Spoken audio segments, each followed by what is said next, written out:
What this means is that the spirit that has collectively infected our culture is that of an angry, stroppy, ball-busting woman. Sound familiar? That's anima possession. If it were animus possession, you would have a very, very bullying, aggressive man infecting people. This archetype, sometimes I'll refer to it as the smother-mother archetype. If you have bad parents, like a danger daddy would be a father who encourages too much risk in his children. The smother-mother doesn't allow for any risk whatsoever. She's obsessed with safety, conformity, and people doing as they're told. She's also very keen on policing words and thoughts. You may find that something you recognize. The end goal is, as I say, a kind of sexless consumer, a perfect voter. Now, under these circumstances, if we're looking for action steps, and I hope that we are, whether you're male or female or however you identify, presumably you identify as being a human being. If you identify as a human being who values individual freedom, then you must resist, and you must develop your will. This is one of the biggest tests that humanity is going to face. Everybody around you is going to throw their will to one side, and they're going to give you every single kind of pressure and every single kind of reason to do the same thing as them. We are tribal creatures. We need each other. And you will feel the impulse to do what everybody else is doing and to throw your will away. Being willful it's stupid. Just do as you're told. Stop asking all these hard questions. Just go with the flow. Just do what everybody else is doing. So what I'm going to advocate for is training the will, even as everybody else is throwing theirs away. Make your will strong. Cultivate your intent. This is going to be tough, very tough. But nobody's coming to save us. It's just us. Literally. Don't fantasize that there's anybody else. There's no one else. This is it. It's these conferences, it's these groups, it's these forums, it's these people, and no one else. And you'll look around and you'll think, fucking hell, I'm not that competent. I'm not that great. I'm not that perfect. Doesn't matter. There is no one else. If we don't stop it, nobody's going to stop it, and this is the way it's going to go. You start here. You train your will. You train your intention. You train yourself to be determined. That means making certain choices again and again that are going to be uncomfortable choices. Literally uncomfortable choices. You're going to have to choose conflict. Conflict's not nice. The smother mother wants you to be nice. The smother mother wants you to be agreeable. Be agreeable. Our culture values agreeableness practically over everything else. What kind of fucking progress can you make being agreeable? What kind of progress can any culture make being obedient? How does obedience and agreeableness become a key principle of a culture that is expanding? It is not. It is a key principle of a culture that is now in decline. So you must choose conflict.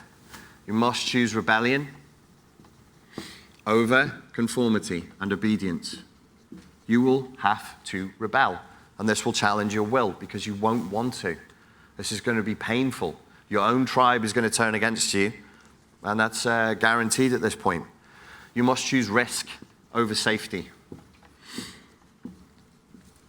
Keep choosing risk over safety. It is hard and it is fucking dangerous. I don't say this to you and be like, don't worry guys, everything's going to be okay if you take risks. It isn't. It could fuck you up.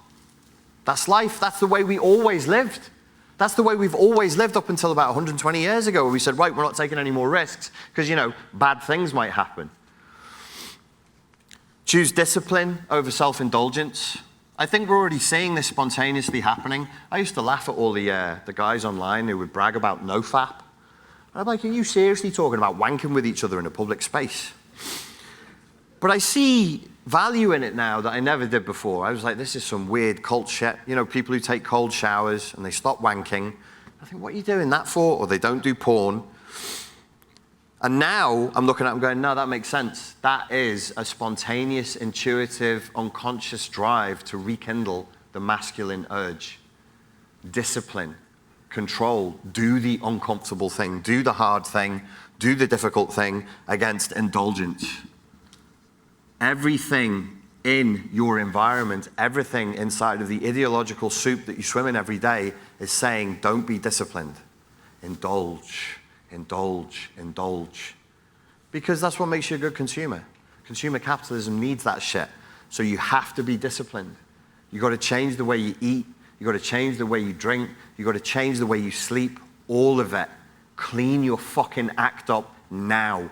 Now. There's no more time. It's got to be now. You want to be healthy. You want to be strong. You're going to need it. Choose hardship. Choose hardship over ease.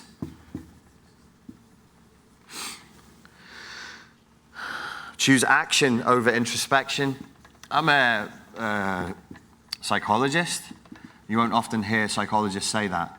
But actually, I think our culture is infected with something that's called psychologization and safetyism. If you're interested in that, you can read Jonathan Haidt's book, The Coddling of the American Mind. It's an excellent book. Introspection is not that useful. Knowing why somebody did something is not that relevant, but we're obsessed with it. We're obsessed with knowing, like, why, when that military general did this, why was he doing that? Was it because his mother told him no when he was, it doesn't fucking matter. Take action. Get out of that. That's a more feminine mindset. So as a psychologist, I generally am more of a feminine type of a guy. I'm more interested in people than I'm interested in things, but I can see that this is poison. It paralyzes people. Stop introspecting that so much. Get on with it. Take action. You want to do something? Fucking do it. It becomes a form of procrastination. Mental masturbation leads to paralysis. Focus on the results and worry less about motivations. But why am I doing this? It don't fucking matter, mate. Just get on with it. Just fucking do it. And if you want to see something happen in your life, make it happen. Stop fucking whinging. Stop whinging. Loads of lads now, fucking hell, they whinge. You know what whinging is? Does that make, complaining? What do you call it in American? Whining. Whining. Stop whining. Don't fucking do it. It's an indulgence. That's ease, that's safety, that's conformity. Stop whining. Take action. Do something. You want to see something happen in your life and it hasn't happened yet? Well, what did you do today to make it happen? What 5 things did you do today to make that thing happen? Nothing. But you wanked 5 times in a row. Well done. Well done. That takes discipline. Get sore at the end. This is the kind of thing you want to be focusing on if you want to break out of this. It's going to be hard. It's going to take a lot of courage, and it's going to be very, very uncomfortable.